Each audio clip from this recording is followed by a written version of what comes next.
Við skólastjórar gegnum mjög mikilvægu hlutverki í starfsþróun kennara og starfsþróun starfsfólks skólana.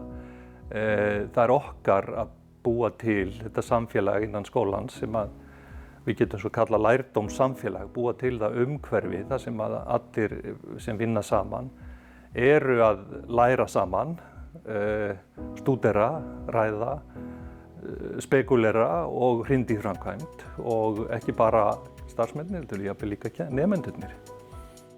Höfuðmarkmið þessara námskeiða að styðja við þróun námssamfélaga í skólum og vinnustöðum þátttakenda og að þemun og viðfangsefnin séu þannig að fólk getur með mjög góðu móti fléttað þau saman við sitt daglega starf. Með því að taka þátt, þá tekur maður að sér virk hlutverk við það að bæta starfið í eigin skóla.